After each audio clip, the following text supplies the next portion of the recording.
네, 안녕하십니까. 시간 너무 빠르죠? 아니, 7월달 문제풀이를 어제 시작한 것 같은데 벌써 한 주밖에 안 남았습니다. 금방 두 달이 지나가네요. 이런 추세라면 또 두 달 금방 지나가잖아요. 내일 모레 시험이 코앞에 될 것 같아요. 어쨌건 다음 주에 이제 문제풀이가 끝이 나고요.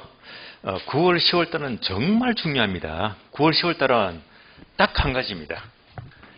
무한 반복입니다. 네, 계속 봐야 된다.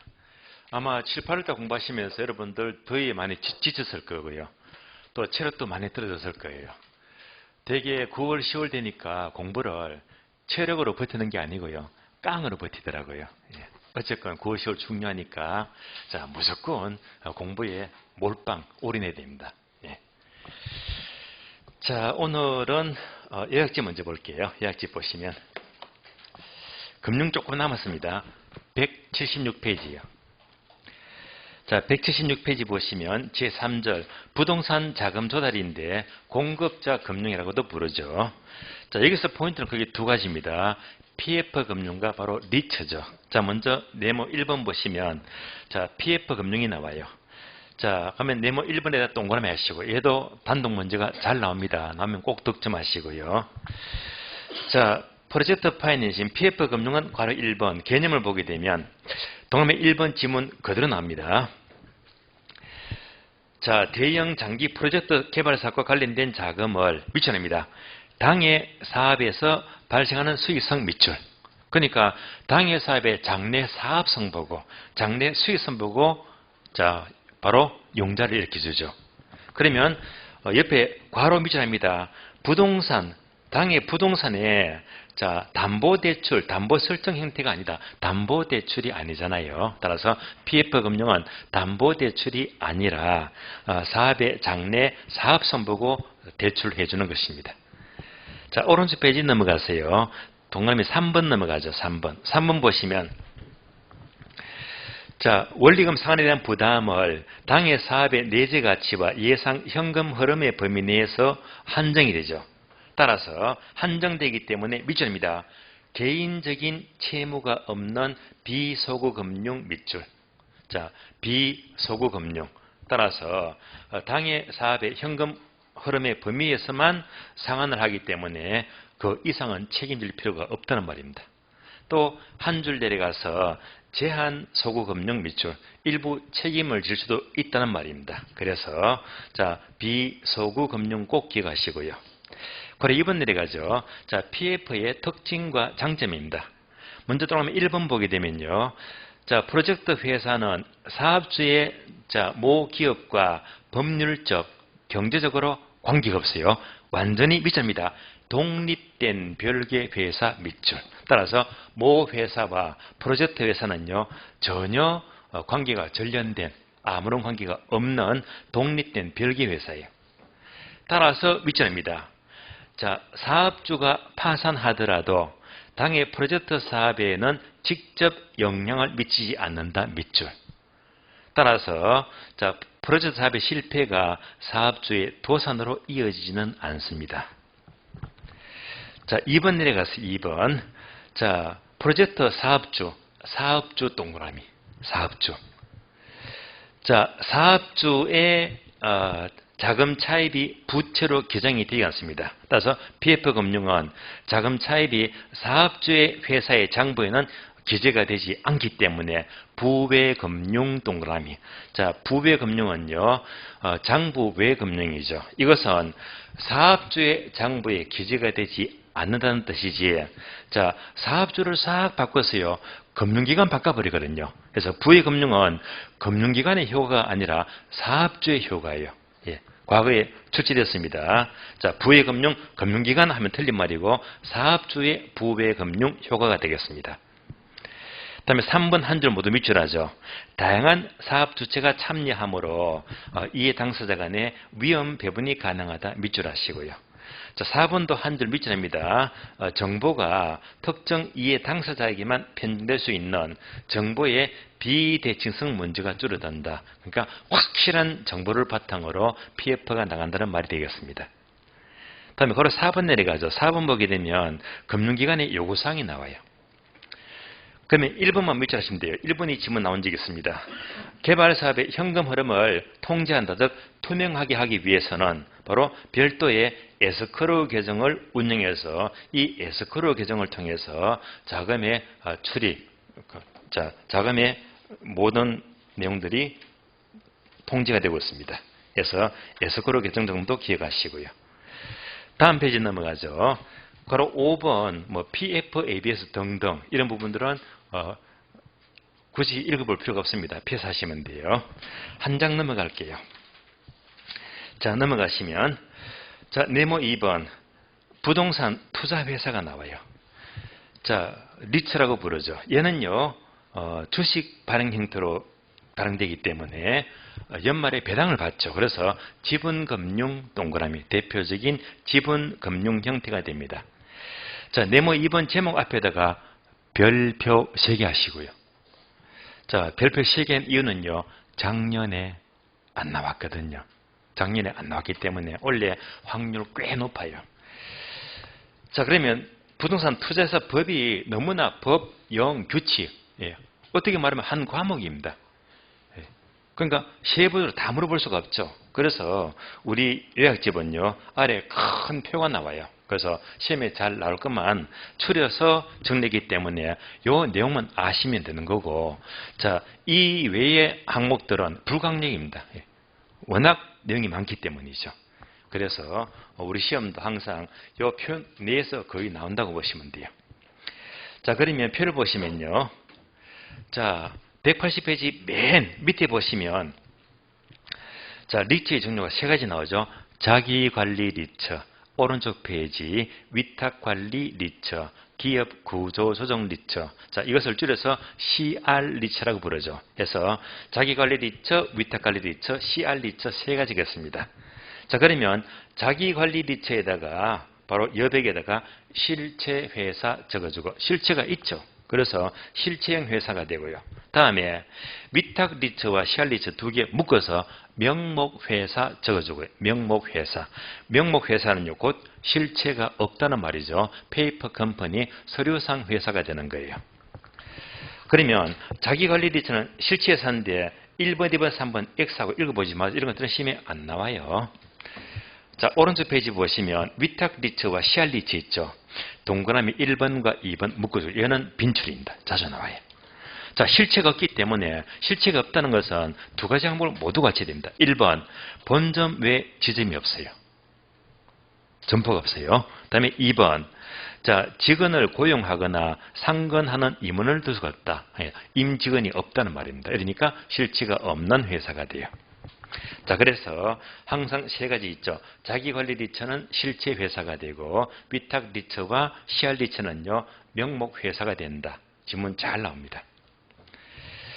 다시 왼쪽 페이지 보시면서 표 처음에 보시면요, 2번째 건 설립 자본금 있죠. 얘는 빈출입니다. 반드시 해야 됩니다. 자, 설립 자본금은요, 빨간 볼펜 가지고 동그라미입니다. 중요하니까요. 1번, 자기관리 리츠는 실체가 있으니까 설립 자본금은 5억 이상, 5억 동그라미, 5억. 자, 위탁 리츠와 CR 리츠는 2번이죠. 3억 이상, 3억 동그라미, 5억과 3억은요, 굉장히 중요합니다. 잘 바꿔서 물어요. 이건 중요해요. 다음에 한 줄 내려가서 또 밑줄입니다. 자, 현물 출자로 의한 설립은 불가능하다. 따라서 자, 설립할 때 현물 출자할 수가 없다는 말입니다.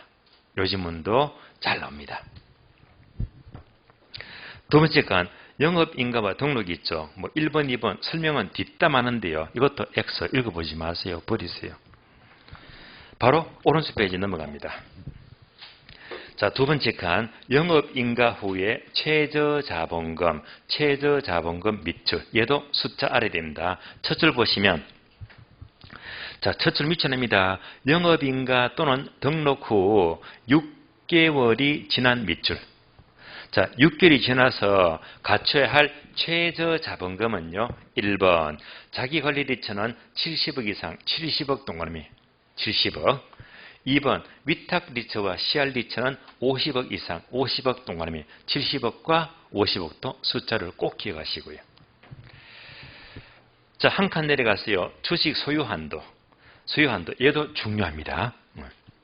따라서 자, 주식의 소유 한도는 1번 자기관리 리처는 발행 주식 총수의 자, 50% 초과 금지다. 50 동그라미. 50. 2번요. 위탁 리처는 역시 50 초과 금지 50 동그라미. 자, 한 번 더 반복합니다. 자기관리 리처와 위탁관리 리처 이 두 가지가 50% 초과 금지예요. 옛날에는 숫자가 다 달랐거든요. 지금은 50, 50이니까 암기가 수월하잖아요. 여기다가 40% 초과 금지 틀린 말이고 30% 초과 금지 틀린 말이고 20% 초과 금지 틀린 말이고 다 숫자가 나왔습니다. 지금은 쉬워요. 50% 초과 금지다. 그러면 한 개 빠진 거 있죠. 시알리처. 자, 시알리처는 자, 시알리처 X 적어주고요. 따라서 기업 구조조정 시알리처는요. 소유 한도가 적용 배제가 돼요. 시알리처는 주식 소유 한도 적용 배제가 된다. 여기까지도 기억하시고요. 한 칸 내려가죠. 주식 공모. 자, 주식의 공모는요. 동그라미 1번과 2번이 나와요. 자, 2번 지문이 자, 지문에 묻습니다. 2번 보시면 영업인가를 받거나 등록을 한 날로부터 2년 이내 밑줄. 2년 이내. 과거 문장은요. 1년 6개월이었거든요. 1년 6개월 아니고 2년 내. 발행 주식 총수의 자, 100분의 30 이상 30 동그라미 30 이상을 자, 이 공모할 수가 있다는 말이죠. 30% 이상을 청약에 적용해야 합니다. 자, 자산의 구성 또 숫자가 나와요. 1번과 2번인데요. 2번 먼저 봐요. 총 자산의 100분의 80 이상을 80 동그라미 80% 이상을 단어 3개 밑줄합니다. 부동산 관련 유가증권 MBS를 말하죠. 그리고 현금. 따라서 부동산 관련 유가증권 현금 이 세 가지로 80% 이상 구성이 돼야 되고요. 다시 1번 올라가죠. 이 중에서 총 자산의 70 이상은 70 동그라미 70 이상은 부동산 밑줄 부동산으로 구성이 돼야 됩니다. 한 칸 내려가서 처분 제한요. 자, 처분 제한은 1번 보시면 부동산 취득 후 5년의 범위에서 대통령령으로 정하는 기간 이내에는 처분해서는 안 된다고 했죠. 법률에서는 5년 범위를 정해놓고 대통령령에서는요. 자, 대통령에다가 1년 적어주고 5년의 범위 내에서 대통령령에서는요. 1년 내 처분금지라고 규정하고 있습니다. 1년 내 처분금지, 즉 단타하지 말고 투기하지 말란 말입니다. 다음에 현물출자 X 적어주고요. 현물출자는 설립 시 안 된다고 했죠. 그래서 설립 시 현물출자는 안 된다고 했습니다. 배당 내려가죠. 배당은요. 첫 줄 상법에 따른 해당 연도 이익 배당 한도의 90 이상 90 동그라미 90% 이상을 배당을 해야 됩니다. 다음 페이지 넘어가죠. 차입과 사채 발행은 가능하죠. 예. 안 된다 하면 틀린 말이고요. 가능한데 구체적으로 본다면 영업인가 받거나 등록한 후에 자금 차입과 사채 발행은 자기 자본의 2배 동그라미 그래서 2배 범위까지는 차입과 사채 발행이 가능합니다. 2배를 초과할 수가 없어요. 물론 예외적으로 주주총회의 특별 결의를 거쳤다면 10배까지도 가능하죠. 어쨌건 여기서는 우리 시험은요. 2배나 10배는 숫자가 안 나왔고 자 차익과 사채 발행을 할 수 있다 또는 없다. 없으면 틀린 말이죠. 이런 정도밖에 출제가 되지가 않았습니다. 합병하게 되면요. 합병은 안 돼요. 그래서 리처가 아닌 회사는 합병이 어려워요. 자, 다음에 오른쪽 페이지 보시면 이제 네모 3번. 자, 지분 금융의 기타 형태로서 1번 부동산 신디케이터. 다음 페이지 보시면 2번 조인트 벤처가 나와요. 자, 부동산 신디케이터는 기억나시죠? 자, 무수히 많은 소액 다수 투자로부터 자금을 조달받잖아요.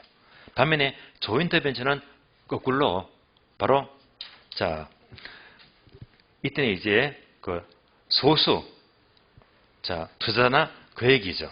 이렇게 자금을 받게 되면 조인트 벤처가 되고요. 이렇게 투자받게 되면 결국은 나중에 배당으로 주기 때문에 바로 지분금융이 돼요. 따라서 바로 부동산 신디케이터나 조인트벤처는 배당이 목적이니까 지분금융, 이것만 제대로 기억하시면 돼요. 조금 상세히 본다면요, 부동산 신디케이터를 보게 되면 표가 나와요. 표를 보게 되면 괄호 투자자가 나오고 오른쪽은요 개발자가 나오죠. 투자자와 개발자. 자, 이때 투자자는요, 기업본 보시면 무수히 많은 소액 다수 투자자가 자금을 조달하게 되고, 자, 이때 투자한 사람들은요, 자기가 돈 된 만큼만 책임지기 때문에 니은번 유한 책임 밑줄. 예. 그래서 자기가 투자한 만큼만 책임을 져요. 유한 책임. 그러나 오른쪽 개발업자는요, 모든 개발을 총괄해서 처음부터 끝까지 총괄하기 때문에 니은번 무한 책임 밑줄, 무한 책임을 지게 됩니다. 뭐 이 정도만 아시면 돼요. 그리고 신디케이트 하게 되면 배당이 목적이니까 부채 금융이 아니라 지분 금융이다는 정도만 아시면 되겠습니다. 자, 여기까지가 금융 이제 마무리 다 되었습니다. 금융 마무리 짓고 이제 바로 문제집 봐요. 문제집 보겠습니다.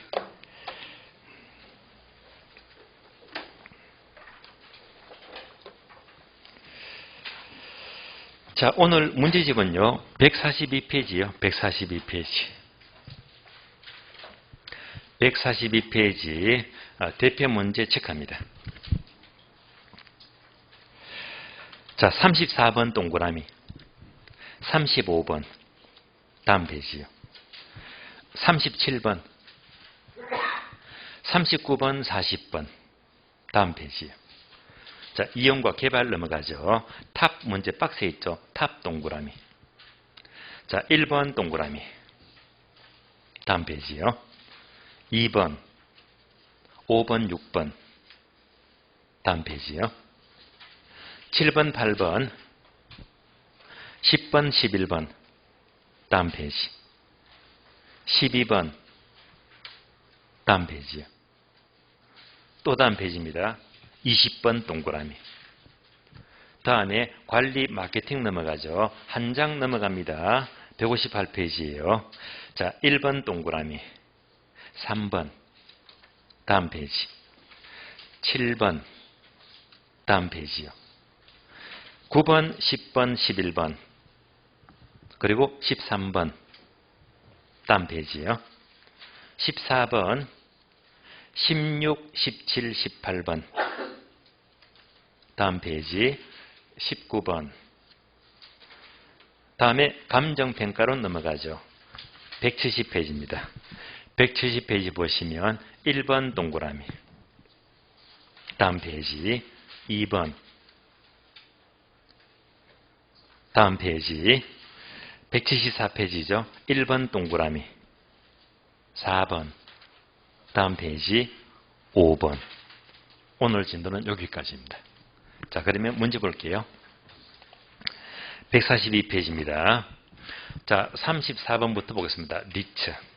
자, 리츠는 작년에 안 나왔기 때문에 올해 확률 제법 높아요. 예, 나왔다면 자, 가능한 득점 가능합니다. 34번. 자, 부동산 투자회사 리츠에 관한 설명으로 틀린 것은 1번. 자, 리츠는 주식회사 맞습니다. 자, 투자회사법에서 특별히 정한 경우를 제외하고는 상법 적용을 받게 된다. 상법 맞습니다. 자, 2번요. 리츠는 발기 설립 방법으로 설립한다. 발기 설립 맞는 말이고요. 자, 상법 규정에 불구하고 현물 출자 설립은 할 수 없다. 이거 중요합니다. 자, 설립 시 현물 출자 할 수가 없다고 했죠. 맞는 말입니다. 3번요. 리츠는 금융기관으로부터 자금을 차입할 수 없다. 있다고 했죠. 차입할 수 있고 사채를 발행할 수 없다니고 사채 발행도 가능하죠. 2배까지 가능하다고 했잖아요. 물론 예외적으로 주주총회의 특별 결의를 거쳤다면 10배까지도 가능하죠. 따라서 자, 일반적으로 2배의 범위에서는 가능합니다. 없다를 있다로 고쳐야 됩니다. 틀린 답 3번입니다. 4번요. 위탁 리츠와 CR 리츠는 본점 외에 지점을 설치할 수가 없고 직원을 고용하거나 상권 임원을 둘 수가 없다. 이 말은 실체가 없다는 말이죠. 명목회사 맞는 말입니다. 쉬운데 자주 나오는 지문입니다. 다음에 5번 영업인가 발행 날로부터 6개월이 지난 자기관리 리처의 자본금은 70억. 70억 맞죠? 그리고 위탁 리처나 시알 리처는 50억이잖아요. 70억, 50억. 70억 맞습니다. 틀린 답 3번 틀렸고요. 35번요. 자, 부동산 투자세에 대한 설명으로 틀린 것은 1번 자기관리 리처란 자산운용 전문 인력을 포함한 임직원을 상권으로 두면서 자산의 투자 운영을 직접 수행하는 회사이다. 이러면 실체가 있다는 말이잖아요. 맞는 말입니다. 2번요. 위탁관리 리처는 본점 외 지점을 설치할 수 있다가 아니고 없죠. 자, 없기 때문에 명목회사이므로 직원을 고용하거나 상권 임원을 둘 수가 없다. 바로 2번 틀렸죠. 3번요. 영업인가 받거나 등록을 한 날로부터 6개월이 지난 위탁관리 리처와 시알 리처의 자본금은 50억 이상, 50억 맞는 말이죠. 5가 되고요. 다음에 4번요. 자기관리 리처의 주주 1인과 특별 관계자는 최저 자본금 준비 기간이 끝난 후에 발행 주식 총수의 50%를 초과하여 주식을 수여할 수가 없다. 자, 초과 수여한도 50% 맞죠? 옵니다. 5번요. 리처는 부동산 등 자산의 운용에 관하여 회계 처리를 할 때는 금융위원회가 정하는 회계 처리 기준에 따라야 한다. 금융위원회가 정하는 회계 처리 기준 맞는 말입니다. 자, 틀린 답 2번 틀렸고요. 다음 페이지 37번 봅니다. 37번. 부동산 투자에 대한 설명으로서 옳은 것은 1번. 자, 리처는 상법 규정에 따른 해당 연도 이익 배당 한도의 80% 이상 아니죠. 90% 이상이죠. 90% 이상을 배당을 합니다. 틀렸고, 이 경우 상법 규정에 따라서 이익 준비금은 따로 적립하지 않는다. 뒤에 거는 맞는 말이죠. 80% 틀렸고 90%. 2번요. 자, 기업 구조정, 즉 시알 리처의 경우에는 주주 1인과 특별 관계자는 최저 자본금 준비기간 끝난 후 발행 주식 총수의 50%를 초과 수여하지 못한다. 자, 초과 수여한다는요. 시알 리처는 적용 배제가 된다고 했죠. 따라서 자, 틀렸습니다. 시알 리처가 아니고 자기관리 리처와 위탁관리 리처죠. 그래서 자기관리 리처와 위탁관리 리처 이 두 개가 50% 초과 수여할 수가 없습니다. 틀렸고요. 3번 리처는 부동산 등 자산의 운용에 관하여 회계 처리를 할 때는 국토부가 정하는 회계 처리 기준, 국토부가 아니고 금융위원회죠. 금융위원회가 정하는 회계 처리 기준에 따라야 됩니다. 틀렸고요. 다음에 4번 리처는 매 분기말 현재 총 자산의 100분의 70 이상을 부동산 관련 유가증권 그리고 현금 이것은 80이죠. 그래서 80% 이상을 부동산과 관련 유가증권 현금으로 구성이 돼야 되고요. 자, 이 경우에 100분의 50이 아니고 70이죠. 70 이상이 부동산이어야 합니다. 두 군데가 틀렸죠? X. 5번요. 자, 리처는 부동산을 취득한 후 5년의 범위 내에서, 자, 맞습니다. 대통령령으로 정하는 기간, 얘가 바로 1년이죠. 예. 이내는 처분해서는 안 된다. 맞습니다. 단 예외적으로 부동산 개발 사업으로 조성하거나 설치한 토지 건축물 등을 분양하는 경우는 그렇지가 않다. 예외가 인정이 돼요. 5번이 맞는 말입니다. 정답 5번 되겠습니다. 다음에 39번과 40번은요. 바로 PF 금융이죠. 자, 39번 보겠습니다. 공급자 금융에 대한 새로운 방식인 PF에 관한 설명으로 틀린 것은 자, PF는 주로 대규모 사업이죠. 공사 기간도 장기인 사업이죠. 따라서 1번 정부 주도의 자, SOC 사회 간접 자본 시설 인프라 시설에 대해서 주로 적용되고 있다. 맞습니다. 2번요. 자, 천안 논산간 고속도로의 경우에는 BTO 방식을 적용하였다. 자, BTO는 B는 건설이죠. 자, T는 소유권을 이전하죠. 이전. 다음에 O는 오플레이트 운용하죠. 그래서 BTO 방식을 적용한다. 맞는 예가 되겠습니다. 3번요. 사업의 장래 수익성을 담보로 한 대출이기 때문에 해당 사업이 도산을 할 경우에도 사업주는 개인적인 채무를 지지 않는 비소구 금융에 속한다. 맞는 말이죠? O가 되고요. 4번. 프로젝트 사업이 진행되는 과정에서 개발 사업자의 파산은 프로젝트 사업의 영향을 미치게 된다가 아니고 미치지 않죠. 왜냐하면 개발 사업자와 프로젝트 회사는 관계가 없다고 했잖아요. 관계가 절연되어 있기 때문에 영향을 미치지 않습니다. 틀린 답 4번 틀렸고요. 자, 5번요. PF에 의한 대출 자금은 개발 사업자의 부채로 계상되지가 않기 때문에 사업주는 부의 금융 효과를 누릴 수가 있다. 맞는 말이죠. 틀린 답 4번이 틀렸습니다. 자, 40번. PF 방식에 의한 부동산 개발 사업 시 금융기관이 위험을 줄이기 위해서 취할 수 있는 조치가 아닌 것. 자, 금융기관의 위험을 줄이는 방법이 아닌 것 묻죠. 이것도 제가 보는 기출문제, 거의 기출문제로 기억납니다.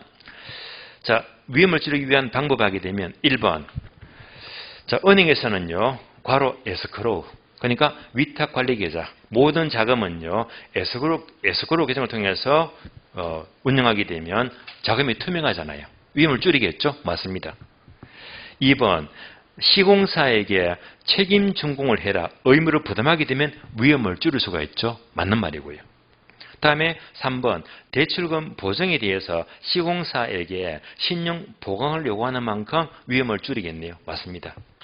또 4번. 시행사나 시공사에게 추가로 출자를 요구하는 만큼 부담은 적어지게 되겠죠. 위험을 줄인다. 맞습니다. 5번요. 시행사에 개발 이익을 선지급한다. 이건 아니죠. 시행사에게는 항상 공사비를 먼저 지급합니다. 개발 이익은 가장 나중에 받아요. 그래서 개발 이익이 아니고 공사비를 선지급하게 됩니다. 5번이 틀렸습니다. 틀린 답 5번 되겠고요. 자, 여기까지가 이제 금융에 대한 문제 모두 끝났고, 그러면 따로 아무래도 원래 리츠는요, 작년에 안 나왔기 때문에 원래 확률이 높기 때문에 여러분들이 보충 자료 보시면, 프린트 보충 자료 보시면요, 기출문제를 2문제 추가했습니다. 자, 보충 자료 문제 1번과 2번 2문제 봅니다. 자, 1번은요 25회 기출, 2번은요 26회 기출을 수정했어요. 그래서 만약 올해 나온다면요 1번, 2번 형태 요 수준밖에 출제가 되지가 않을 겁니다. 그래서 기출문제 레벨을 확인해야 됩니다. 자, 1번, 2번은 둘 다 옳은 것은 묻죠. 옳은 것은. 자, 1번 리츠에 관한 설명으로 옳은 것은 1번 위탁관리 리츠는 본점의 지점을 설치할 수가 있다. 오, 앞뒤가 맞죠. 설치 회사가 있으면 자기관리 리츠죠. 실제 회사를 묻잖아요. 위탁관리 틀렸고 자기관리 리츠 설명입니다. X. 2번. 자, CR 리츠는 상법상 실제 회사인 주식회사. O. 실제 회사라면 CR 리츠가 아니고 자기관리 리츠죠. 자기관리 리츠가 실제 회사가 되고 자신의 운용 전문 인력을 두고 자신의 투자 운용을 직접 수행하면서 그 수익금을 주식으로 배분하더라. 틀렸습니다. 3번요. 자기관리 리츠는 자산 운용 전문 인력을 포함한 임직원을 상근으로 두면서 자산의 투자운용을 직접 수행할 수가 있다. 맞죠? 정답 3번입니다. 4번요. CR 리츠의 설립 자본금은 10억이 아니고 얼마? 자, 설립 자본은 5억과 3억이죠. 그러면 CR 리츠는 3억이지, 3억. 자기관리 리츠의 설립 자본금은 5억이다. 뒤에 건 맞죠? 따라서 자 5억 3억이니까 CR 리츠는 10억이 아니고 3억이 되겠습니다. 설립 자본금은 5억, 3억 꼭 기억하세요. 틀렸습니다. 5번요. 위탁관리 리츠의 경우에 주주 1인과 특별 관계자는 발행 주식 총수의 20% 초과 수익 못한다. 초과 수익은 얼마? 50%죠. 50% 초과 소유 못합니다.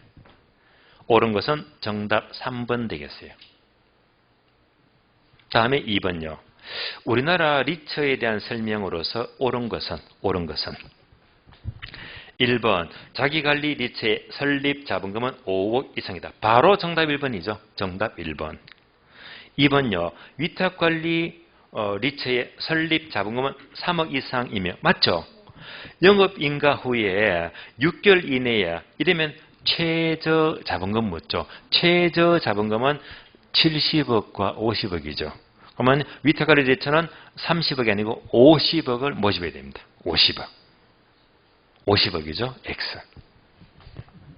3번 자기관리 리처와 시알 리처는 모두 실체형 회사 형태로 운영이 된다. 시알 리처를 빼야 되겠죠. 자기관리 리처가 실체이지 기업 구조조정 시알 리처는 빼야 되겠네요. X. 4번 위탁관리 리처는 본점의 지점을 설치할 수가 있다. 앞뒤가 안 맞네요. 설치할 수 있으면 실체가 있기 때문에 자기관리 리처 설명이죠. 위탁관리 틀렸습니다. 5번요. 리처는 금융회로부터 자금을 차입할 수 없다가 아니고 있다. 2배까지 자금 차입과 사채 발행이 가능하다고 했죠. 따라서 차입할 수 있다. 틀렸습니다. 자, 그래서 결국 최근 기출 문제를 풀어보니까 옳은 것은 묻더라도 우리가 표에서 공부했던 들이 거의 다 출제되고 있잖아요. 그래서 만약 올리 나온다면 자, 이런 수준 정도밖에 출제가 되지가 않을 겁니다. 리처는 충분히 득점 가능해요.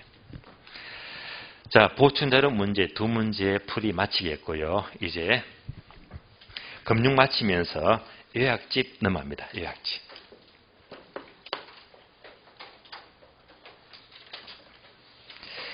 자, 요약집 보시면요. 187페이지입니다. 187페이지.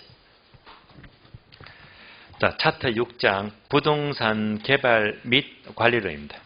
먼저 제1절 부동산 이용활동은요. 제가 정규 시간 때 제대로 설명을 드린 적이 없었습니다. 왜냐하면 최근에 거의 안 나왔거든요. 그래서 문제 풀이 때 설명을 좀 드린다고 했어요. 자, 지금부터 한번 듣고 이해하시면 돼요. 먼저 이용활동은요. 결론부터 본다면 여기서는 주로 출제가 늘 되는 게 딱 정해져 있거든요. 한 장 넘겼어요. 3번 동그라미 집약적 이용. 요거 설명드릴 거예요. 다음에 오른쪽 페이지 괄호 1번 도시 스프롤 현상 1번 동그라미. 한 장 넘겼어요. 괄호 3번 직조분리와 지주조건 괄호 3번 동그라미. 오른쪽 페이지 괄호 5번 동그라미 한 개지. 그래서 출제되면 여기서 문제가 출제가 되기 때문에 이제 설명 듣고 확실히 이해하시면 돼요. 네 가지입니다. 집약적 이용과 도시 스프롤 현상과 다음에 직주분리와 지주조건 그리고 마지막으로 한 개지를 각각 설명을 드릴게요.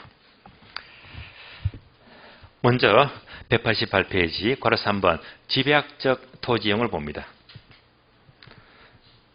그러면 먼저 1번 보시면요. 토지의 집약도가 나오죠. 집약도는요. 단위 면적당 투입 또는 노동과 자본의 비율을 말해요. 이 말은 뭐냐면요. 중심지는 상업지역이죠. 그러면 단위 면적당 노동과 자본을 많이 투입해서 고층 빌딩을 짓잖아요. 이런 경우를 집약도가 높다라고 불러요. 촌에 가면요. 주로 1층, 2층 주택밖에 없잖아요. 이런 경우는 집약도가 낮다라고 부르잖아요. 그래서 이제 2번 내려가서요. 표가 나와요. 집약도가 높은 이용은 집약적 토지형이 되고 표 오른쪽 집약도가 낮은 이용은 조방적 토지형입니다. 그러면 다시 오른쪽 왼쪽 집약적 토지형은 집약도가 높기 때문에 주로 도심지의 토지형이죠. 반면에 오른쪽 조방적 토지형은 집약도가 낮기 때문에 농촌적 토지형입니다. 어려운 없잖아요. 자, 그러면요. 표를 보시면서 세 번째 칸에 항목이 많잖아요. 세 번째 칸. 자, 이걸 알아야 됩니다. 그럼 세 번째 칸 보게 되면 자, 집약 한 개 단어 찾았습니까? 자, 집약 한 개 땡땡. 자, 모두 밑자입니다. 집약 한 개 땡땡 이윤 극대화 밑줄. 한 줄 내려가서 한 개 수입 이꼴 한 개 비용 밑줄. 요 단어는 기억이 됩니다. 또 오른쪽 조방 한계는 땡땡 손익분기점 밑줄. 한 줄 내려가서 총수익 이꼴 총비용 밑줄. 자, 일단 체크를 했는데요. 설명을 드리겠습니다. 집약 한계와 조방 한계예요.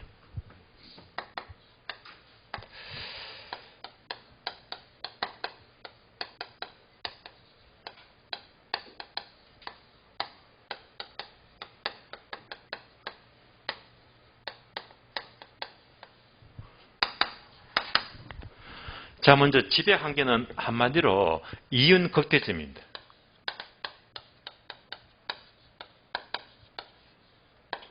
조방 한계는요, 정반대로 손익 분기점입니다.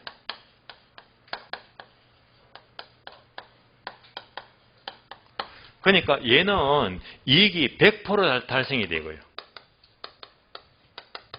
얘는 이익이 제로가 돼요. 극과 극이잖아요. 그래서 이제 얘를 집약도의 상한선 이렇게 부르고요. 얘를 집약도의 하한선이다. 네. 이때 조건을 보게 되면요. 조건. 결국 이윤 거태점이 되기 위한 조건은요. 바로 한계 수입 이꼴 한계 등입니다.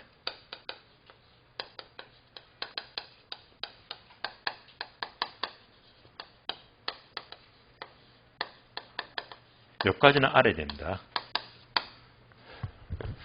한계 수익과 한계 등이 일치가 되면요. 이익이 극대화되거든요. 그러면 이제 이렇게 막연히 암기할 수가 없으니까 이 단어가 일반 경제학 용어거든요. 한계 수입을 약으로 MR 이렇게 부르고요. 얘는 MC가 돼요. 자, 한계란 말 자체가 바로 영어로 마지널 M을 가리키고 수입은 레비뉴가 되고요. 한계비용 마지널 코스트 해서 자, 우리가 한계 처음 듣는 거 아니죠. 한계는 어떻게 해석합니까? 얘는 한 단위를 말해요. 한 단위를 초과시킬 때 이제 한계자가 붙거든요. 그러면 이제 이 MR 이꼴 MC가 된다. 이 흐름을 현실적으로 예를 들어 볼까요? 예를 들어 보면 자, 우리가 되게 도시에 약간 외곽지각이 되면 대로변에 상가 건물 많이 보잖아요. 주로 도심지는 이제 지금 중심지는요, 뭐 10층, 8층, 9층, 10층, 고층 빌딩인데 좀 외곽지 벗어나면 주로 5층짜리 상가 많이 보잖아요. 5층. 그럼 이제부터 자, 5층 예를 들어 볼게요. 자, 상가를 1층을 지어요. 1층. 1층을 짓게 되면 건축비가 들어가요. 건축비. 요즘 건축비가 많이 올랐죠.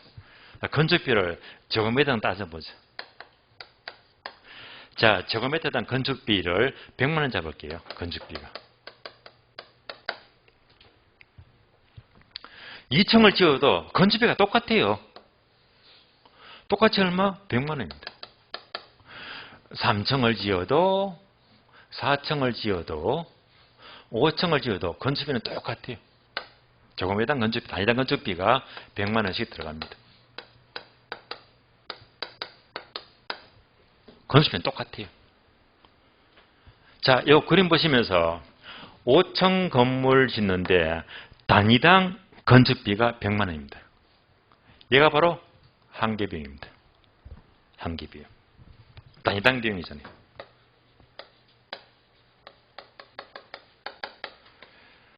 따라서 단위당 건축비가 100만 원씩 들어가더라. 다음에 한계 수입을 비교해요. 단위당 수입입니다. 자, 1층은요. 어떻습니까? 1층은 청소가 좋으니까 보증금 많잖아요. 또 월세가 되게 세요. 그러니까 단위당 건축비가 100만 들어갔는데 이때 수입은 훨씬 높거든요. 그러면 이것이 바로 단위당 수입이니까 한계 수입입니다.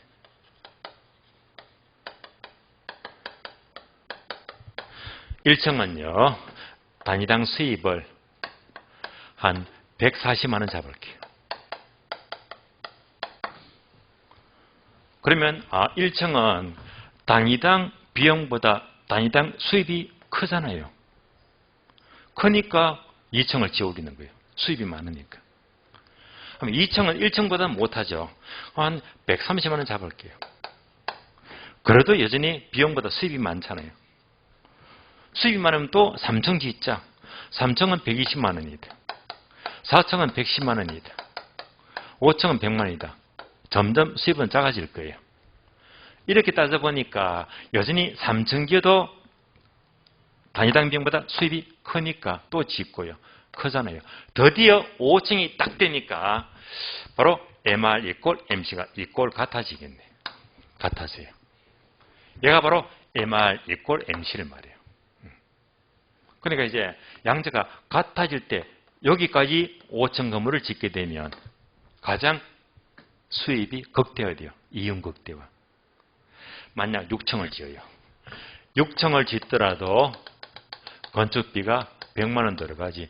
7층을 지어도 건축비가 100만 원 들어가잖아요. 그런데 외곽지라면 6층부터는 임대가 잘 안 되거든요. 이때 수입은 90만 원 되고 80만 원 떨어지겠네. 이렇게 되게 되면 수입보다 비용이 더 많잖아요. 이러면 더 지을 필요가 없단 말입니다. 그래서 항상 자 건물을 짓는 것은 한계 수입과 한계 비용이 일치될 때까지 5층 여기까지 짓게 되면 이윤이 극대화된다. 이거 바로 이윤 극대화 집약 한계를 가리킵니다. 되시겠죠? 여기까지. 다음에 조방 한계는요. 이익이 제로가 돼요. 손익분기점. 얘는요. 한계 수익과 한계 비용이 아니고 총 수익과 총 비용입니다.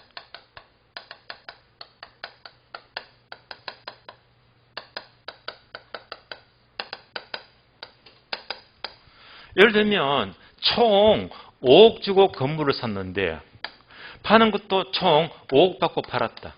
똑같잖아요. 이러면 남는 게 하나도 없잖아요. 이런 이제 이익은 제로가 되고 이거 바로 손익분기점입니다. 그래서 집약 한계와 조방 한계는요. 노란 글씨만 기억하시면 돼요. 얘는 별로 의미가 없고요. 그래서 우리 시험 지문에서는 한계 수입, 한계점은 무조건 일치가 됩니다. 한계 수입과 한계 비용이 일치되는 지점이 바로 집약 한계인데 바로 조방 한계이다. 바꿔서 묻잖아요. 바뀐 단어만 조심하시면 돼요. 자, 표를 보시면서 집약 한계와 조방 한계 개념을 살펴보았습니다. 다음에 3번 내려가죠. 입지익녀. 자, 입지익녀는 지문이 나온 적이 있어요. 자, 기업본부입니다. 동일한 산업 경영이더라도 위전합니다. 입지 조건이 양호 밑줄. 입지 조건이 양호하다. 쉬운 말로 위치가 좋대. 입지 조건. 위치가 좋아서 특별한 이익을 낳는 것이 바로 입지익녀가 돼요. 그러면요.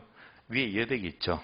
이 여백에다가 경영 조건 X 적어주고 입지 조건이 양호해서 이익이 생기는 것이 입지익녀이지 경영 조건이 양호하다 틀린 말입니다. 예를 들면 이거잖아요.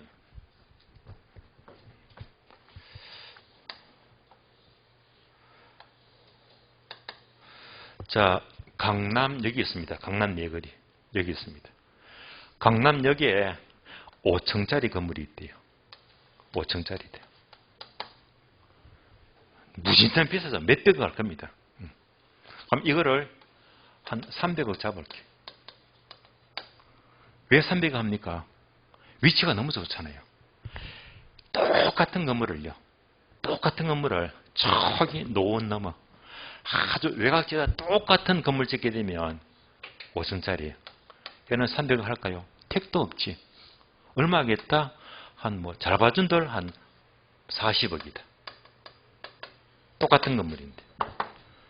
그러면 이제 얘는 왜 가격이 비쌉니까? 바로 입지 조건, 위치가 좋아서.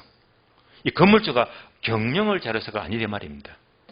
그래서 입지 조건이 양호해서 위치가 좋아서 생기는 특별한 이익이 바로 입지익녀가 된대. 니은번요. 자, 입지 조건과 토종의 집약도가 똑같은 경우라도 입지익녀는 모든 산업에 공통적으로 생긴다 하면 틀린 말이고요. 공통적으로 생기는 것은 아니다. 디귿번 입진료가 0이 돼요. 0이 된다. 이것을 한계 입지라고 부른다. 예. 확인하시고요. 4번과 5번은 무시하세요. 버리시고요. 자, 따라서 여기서 뭘 공부했죠? 집약 한계가 뭐냐? 이윤극대점. 조방 한계가 뭐냐? 손익분기점. 입지 인류가 뭐냐? 입지 조건이 좋았어요. 위치가 좋았어요. 네, 이런 정도 출제가 되었습니다. 오른쪽 페이지 넘어가죠. 괄호 1번 도시 스프롤 현상입니다. 자, 도시 스프롤 현상은요. 자, 이 스프롤이 바로 무질산 확산을 말해요. 주로 외곽지에 도심지가 무질서하게 확산되겠죠. 이것을 우리가 신문을 보게 되면 주로 난개발 단어 많이 들어보셨죠. 이 난개발하게 되면 바로 스프롤 현상을 가리킵니다. 스프롤 현상도요. 과거 시험은 3번 나왔거든요. 나왔다면 무조건 득점하시면 돼요. 자, 여기서 포인트는 이제 2가지인데요. 첫 번째 의부터 보시면 도시가 밑줄입니다. 불규칙적이고 무질서하게 평면적으로 확산되는 것이 바로 스프롤 현상. 한마디로 말하면 무질서한 확산입니다. 그럼 이제 여기서 유의할 점은요. 도시가 무질서하고 불규칙적이죠. 여기서 불자를 싹 빼버려요. 규칙적으로 하면 틀린 말입니다. 따라서 자, 불규칙적이고 무질서하게 확산되는 것이 바로 스프롤 현상입니다. 자, 2번 이유는요. 주로 도시계획이나 토지 이용 계획을 소홀히 하기 때문에 바로 이렇게 외곽지로 무질서하게 확산 현상이 생기더라. 3번 유형. 유형은요. 니은번 보게 되면 자, 괄호 비지적 현상이 나오죠. 비지적 현상. 또 디귿번 보게 되면요. 저밀도 연쇄개발. 우리나라는 고밀도 연쇄개발. 해서 비지적 확산, 저밀도 확산, 고밀도 확산 3가지입니다. 자, 참고로 본다면요. 자, 서울이 있어, 서울. 우리나라는 특히 서울과 수도권의 인구가 거의 집중이 되어 있잖아요. 만약, 자, 서울로부터 이 경기도 외곽지로요. 외곽지로. 건물들이 1층 건물, 2층 건물, 1층, 2층이다. 이렇게 확산된다면 바로 저밀도 확산입니다. 저밀도 연쇄개발. 이런 경우는 우리나라가 아니죠. 주로 미국입니다. 미국은 땅이 넓기 때문에 미국은 대부분 다 뭐지? 저밀도 확산입니다. 근데 우리나라는요. 자, 이렇게 확산된 것은 주로 이제 7층 건물, 8층 건물, 5층 건물이고 이렇게 건물이 높더라. 이렇게 확산되고 있잖아요. 얘가 바로 고밀도 확산입니다. 고밀도 확산. 얘가 바로 우리나라 경우다. 우리나라 경우. 우리나라는 고밀도 연쇄개발입니다. 그럼 니은번에서 이제 비지적 현상. 자, 비자 한문 보게 되면 한문이 바로 날비자를 말이요. 다시 말하면요. 개구리가 펄짝, 펄짝, 펄짝 이렇게 뛰잖아요. 마치 개구리가 뛰듯이 자, 중간에 공지를 남기면서 건너뛰면서 이렇게 확산이 된다. 건너뛰면서 확산된다. 바로 비지적 현상입니다. 참고로 이제 단어만 아시면 되고요. 4번 특징. 자, 특징 보시면요.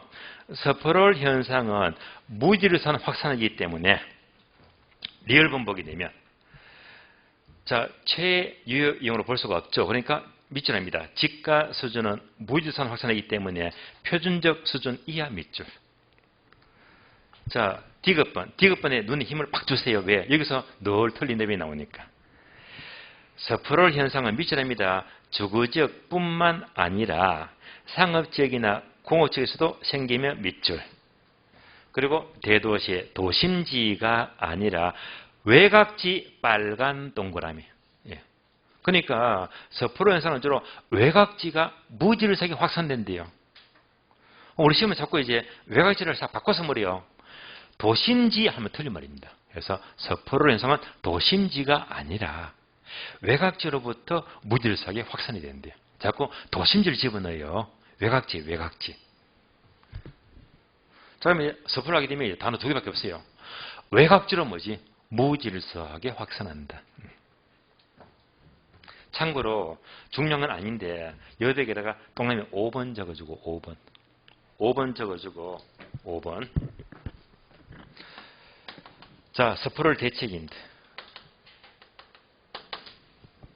그러면 외곽지로 무지산 확산을 막기 위해서 우리는 어떤 정책을 합니까? 여러분들이 공부 시간에. 뭐죠? 바로 그린벨트. 개발제한 구역이죠.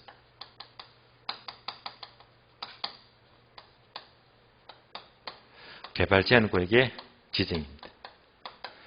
이를 통해서 이제 외곽지로 무지산 확산을 예방을 막고 있잖아요.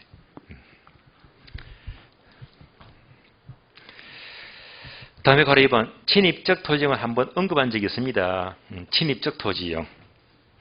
예를 들면 판자촌이 있는데 이것이 재개발되면서 부자들이 들어오죠. 이런 것들이 그러면 판자촌이 부촌으로 바뀌잖아요. 바로 침입적 이용인데 따라서 2번 보게 되면 침입이 두 가지가 있죠. 확대 침입과 축소 침입인데 기업번 한 줄 모두 밑줄 하세요. 확대 침입은 집약적 이용이 조방적 이용을 침입하고 이것이 가장 일반적이다. 많습니다. 확대 침입은요. 자, 메모되어 있죠. 화살표 상향여가 메모되어 있죠. 상향여가. 따라서 상향여가와 같은 말입니다. 이런 대표적인 예가 현재 판교 신도시가 옛날에는 자, 논밭밖에 없었잖아요. 그런데 이제 판교 개발이 이루어지니까 지금 얼마나 집약적으로 동네가 바뀌었습니까? 침입이 이루어졌죠. 이거 바로 확대 침입입니다. 주로 확대 침입은요. 자, 집약적 이용이 조방적으로 침입하게 되면 주로 땅값이 많이 올라가죠. 집가 상승. 정반대가 축소 침입이다. 축소 침입은 거꾸로 조방적 이용이 집약적으로 침입한대요. 얘가 화살표 메모되어 있죠. 하향여가. 하향여가. 이러면 동네가 나빠지고 있잖아요. 이렇게 되게 되면 집가가 하락합니다. 그래서 무엇이 일반적이다? 확대 침입이 일반적입니다. 다음 페이지 넘어갑니다. 다음 페이지 보시면. 자, 그래서 한번 직주 분리와 직주 접근입니다. 직주 분리와 직주 접근은 서로 반대말입니다. 직주 분리가 뭐죠? 직장과 주거지를 멀리 두자. 직장과 주거지를 멀리 두는 게 직주 분리가 되고요. 직주 접근은요. 직장과 주거지를 가까이 두자. 직주 접근입니다. 그럼 우리 시험은요. 직주 분리를 많이 물었습니다. 과거 시험에. 따라서 1번 내려가죠. 직주 분리. 자, 직주 분리는 직장과 주거지를 멀리 두는 현상이죠. 우리 옛말에 기억나실 거예요. 자, 멀리 들어서 좋은 게 두 가지가 있죠. 뭐고 뭡니까? 화장실하고요. 처갓집이죠. 그죠? 예. 멀리 있으면 좋은데 요즘은 그렇지 않은 것 같아요. 요즘은 가까이 있는 게 좋은 것 같아요. 아무래도. 자, 직주분리. 그러면 이제 직주분리하게 되면요. 기업번 원인. 직주분리 원인이 뭐냐? 원인. A번 도심지가 환경이 나빠져요. 나빠지니까 외곽지로 나가려고 합니다. B번 도심지 땅값이 비싸요. 비싸니까 외곽지로 나가려고 하는 거예요. C번 도심지가 재개발 진행합니다. 그럼 주택을 철거하죠. 철거하니까 부득불 외곽지로 나갈 수밖에 없잖아요. 직주분리. D번은 바로 규제가 심하대. 도심지가 공부상 규제가 심하니까 규제에 따라서 외곽지로 나가려고 합니다. 또 2번 교통이 발달되는 만큼 외곽지로 나가려고 하겠네요. 5개 정도 떠올리시고요. 그러면 이 5개인데 만약 이 5개 이유를요 반대로 해석하자. 반대로 해석하면 뭐가 됩니까? 직주 접근이 되는 거예요. 반대 해석합니다. 그럼 직주 접근은요 A번 도심지 주거환경이 되게 좋으면요 모이겠지. B번 도심지가 집가 고가 아니고 집가가 싸대. 그럼 또 도심지로 모이잖아요. 직주 접근. 다음에 C번 도심지가 재개발이 진행되는 게 완성이 되어버립니다. 완성이 되게 되면 또 모이잖아요. 직주 접근. D번 도심지가 공포상 규제가 심한 게 아니고 완화시킨다면 또 모일 거잖아요. 자, 교통이 발달해내고 거꾸로 교통 체증이 워낙 심하다면요. 역시 직주 접근이 생기겠네요. 예. 반대해서 가면 직주 접근입니다. 니은번 직주 분리의 결과. 여기서도 우리 시험은 단어가 출제가 2번 된 적이 있어요. 직주 분리의 결과. A번 밑줄입니다. 도심지와 외곽, 도심지의 주간, 야간 인구차가 커지는 자, 공동화 현상 밑줄하시고요. 이를 다른 말로 도넛 현상 이렇게 불러요. 즉 도넛 현상은 공동화 현상인데, 그러니까 직주분리 결과 잠은 외곽지 사고 출퇴근하게 되면요, 직장의 도심지에 낮에 업무를 보고 있잖아요. 그러니까 도심지의 주간, 야간 인구차가 커지는 현상이 바로 공동화 현상입니다. 그래서 우리 시험에 이렇게 물었습니다. 도심지의 주간, 야간 인구차가 커지는 현상이 뭡니까? 정답, 공동화 현상입니다. 그러니까 도심지의 공동화 현상으로 인해서 주간, 야간 인구차가 커지니까 B번 외곽지는 잠만 자요. 베드타운, 침상도시, 잠만 자더라. C번요. 도심 고동비율이 높다. 이 말이 무슨 말이죠? 도심 고동비율은 쉬운 말로 출퇴근 비율입니다. 출퇴근 비율. 그러니까 외곽지로 살게 되면요, 도심지 출퇴근 비율이 굉장히 높잖아요. 그래서 이제 이에 따라서 도심지의 도심 고동비율은 높아지더라. 이렇게 보시면 돼요. 다음에 2번요. 직주 접근은 직주분리 반대말이죠. 이제 도심지로 모인대요. 직장과 주거적소로 모인대요. 우리는 아까 전에 봤죠. 직주분리 정반대 해석입니다. 정반대 해석. 오른쪽 페이지. 니은번입니다. 직주 접근의 결과 밑줄입니다. 도심지 주거용 건물이 고층화, 도심지 고층화 현상입니다. 때에 따라서는 또 밑줄입니다. 도시 회춘화 현상 밑줄. 이 단어도 출제가 되었잖아요. 도심지 회춘화 현상이다. 자, 도시 회춘화 현상이 무슨 말이죠? 자, 여백에다 이렇게 적어줘요. 도시 회춘화 현상은 똑같은 말로 이꼴 도시 재생 단계.